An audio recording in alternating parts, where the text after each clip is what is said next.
এই মুহূর্তে আমি রয়েছি কৃষ্ণনগর ২ নম্বর ব্লকে ধুবুলিয়াতে। এক্সক্লুসিভ দেখাচ্ছি যে সকাল থেকে শুরু হয়েছে দুয়ারে সরকারের আদলে স্বনির্ভর বাংলার ক্যাম্প। সেই ক্যাম্পের এই মুহূর্তে যেটা সবচাইতে জনপ্রিয় সেটা হচ্ছে লক্ষ্মীর ভাণ্ডারের পরেই যুবসাথী প্রকল্প। তো যুবসাথী প্রকল্পে যিনি দায়িত্বে রয়েছেন বর্তমান কৃষ্ণনগর ২ নম্বর ব্লকের যিনি নোডাল অফিসার, আমরা স্যারকে সঙ্গে সঙ্গে পেয়ে গেছি। আমরা স্যারের সাথে জেনে নেব যে যুবসাথী প্রকল্পে ফর্ম ফিল আপ করবার জন্য কি কি যোগ্যতা প্রয়োজন এবং কারা এই ফর্ম ফিল আপ করতে পারবেন এবং কারা পারবে। তো বিস্তারিত আমরা স্যারের সঙ্গে জেনে নেব। স্যার, আপনি বলুন, এই যে যুবসাথী ফর্মটা ফিল আপ শুরু হচ্ছে সেটা তার যদি নিয়ম কানুনগুলো আপনি বলেন। যুবসাথী মূলত 21 থেকে 40 পর্যন্ত সকলেই আবেদন করতে পারবে যারা মাধ্যমিক উত্তীর্ণ এবং কোনো রকম এমপ্লয়মেন্টের সঙ্গে যুক্ত নেই। এদের যে ডকুমেন্টসগুলো লাগবে সেগুলো হচ্ছে তাদের ভোটার কার্ড লাগবে, আধার কার্ড লাগবে, তাদের মাধ্যমিকের অ্যাডমিট লাগবে, মাধ্যমিক বা তার সমতুল্য যে কোনো পরীক্ষার অ্যাডমিট লাগবে, বা এর সঙ্গে লাগবে হচ্ছে মাধ্যমিকের মার্কশিট বা সার্টিফিকেট, এবং উচ্চতর যদি কোনো কোয়ালিফিকেশান থাকে তার ডকুমেন্টস সেইগুলো তাকে দিতে হবে। এর সঙ্গে তার ফটো, সিগনেচার এইগুলো লাগবে।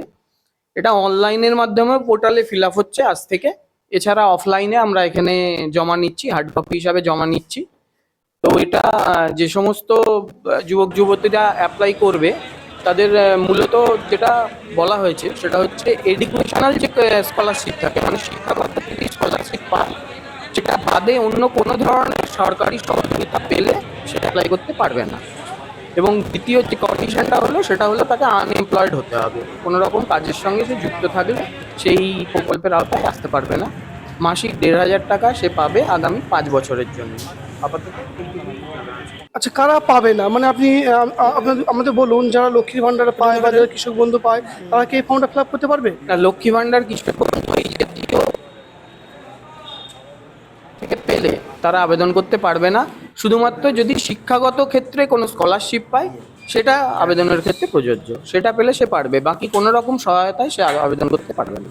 আচ্ছা, আপনি এইমাত্র বললেন যে এটা নাকি অনলাইনে আজকে থেকে শুরু হয়েছে, তাহলে যারা অনলাইনে করবে তাদের কি সেই ফর্মটা প্রিন্ট আউট এখানে কি জমা করতে হবে? না, এখনো সেরকম কিছু নির্দেশ আসেনি। তাদের ফর্ম আপাতত জমা করতে হবে না, তাদের সমস্ত ডকুমেন্টসগুলোই অনলাইনে আপলোড হবে, তাদের সিগনেচার, ফটো সেটাও তাদের আপলোড করতে হবে।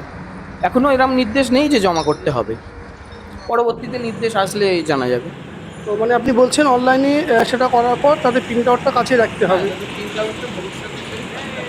আচ্ছা, ক্যাম্পটা কতদিন চলবে? ২৬ তারিখ পর্যন্ত, ২৬শে ফেব্রুয়ারি পর্যন্ত এই ক্যাম্পটা চলবে।